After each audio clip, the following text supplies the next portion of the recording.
Peter Obi versus Bola Tinubu. A fact-based governor-to-governor comparison. I would so much love to give the comparison between these two. Of course, good evening. Tonight we compare records, not personalities. Now, Peter Obi, governor of Anambra State, 2006 to 2014. Bola Ahmed Tinubu, governor of Lagos State, 1999 to 2007. Both served roughly 8 years, but governing Lagos is not the same as governing Anambra. Different scale, different economy, different pressures. So we focus strictly on measurable outcomes. Now let's look at contrast first. During Tinubu's tenure, Lagos had an estimated population between 9 and 14 million. It was Nigeria's commercial capital, major ports, corporate headquarters, financial sector, commute concentration. During Obi's tenure, Anambra's population was roughly 4 to 5 million. Smaller industrial base, high kidnapping rates before 2010, lower internally generated revenue potential. These differences matter, of course. Now let's look at the numbers.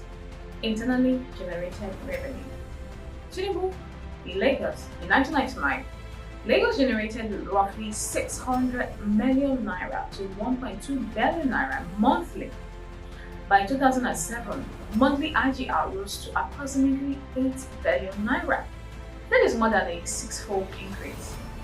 These reforms included creation and restructuring of the Lagos Internal Revenue Service, tax system digitization, land use charge reforms, and also this revenue architecture later enabled Lagos to cross 50 billion naira monthly IGR years after his tenure.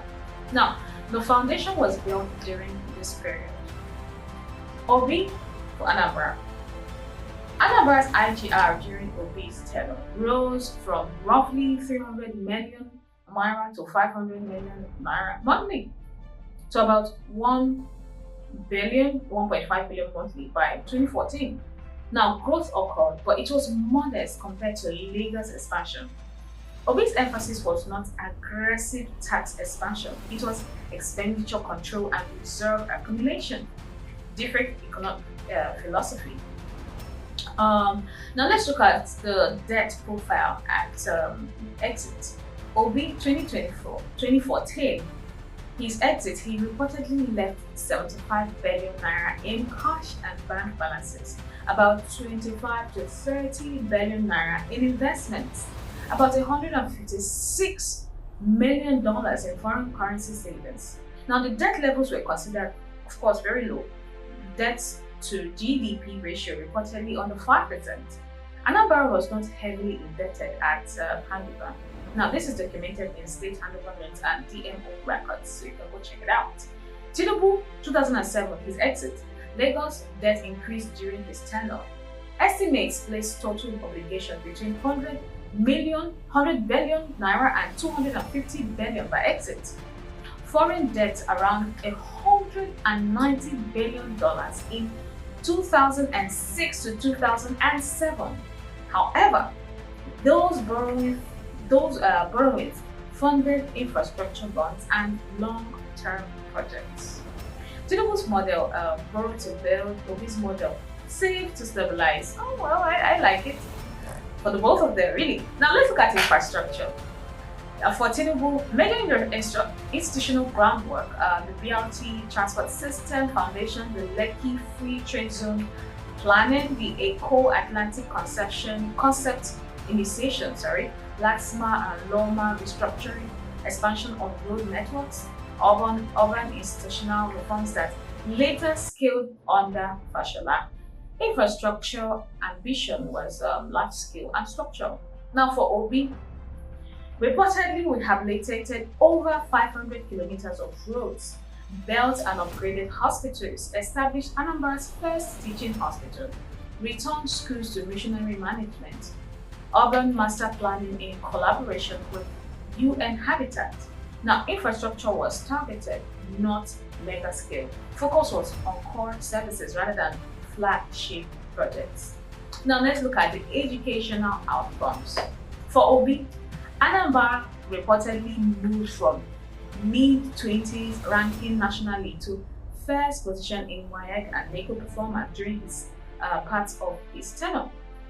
Distributed over 30,000 computers, provided grants exceeding 1 billion naira to mission schools. Education metrics shows measurable improvement. Now these gains are widely cited and documented. Now for Tinubu, expanded access to public schools, improved infrastructure, but no documented dramatic national ranking shift compared to Anambra's WAEC rise during that era. Lagos scale and migration pressures complicated education performance metric. Now let's look at health and social development. Obi invested in maternal and child health care, partnered with international bodies including immunization collaborations, expanded hospital upgrades, received recognition for NDG performances. Good. Tinubu, on the other hand, improved primary health care systems, urban maternal programs, health delivery scaled to a much larger population base, but faced high-density urban health pressures. Now to the 6 metrics: security management. Under Obi, kidnapping rates declined significantly during his tenure. Adopted community-based security approach. He adopted community-based security approaches, provided operational support to security agencies, while Tinubu established last month to address traffic disorder, reorganized urban enforcement systems, managed area boy and urban crime challenges in a mega city environment.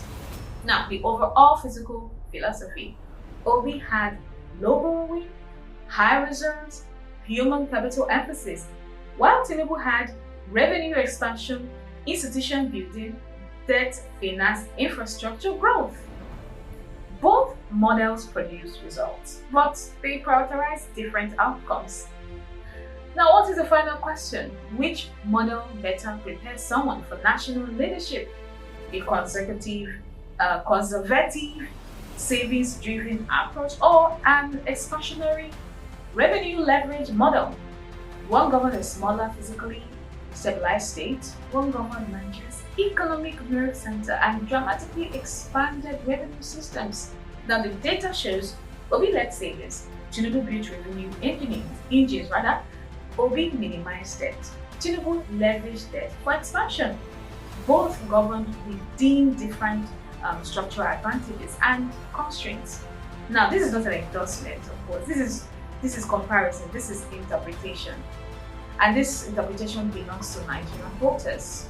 CORPERNEWS investigates. I am favored, Gina. Thank you so much for watching and good night.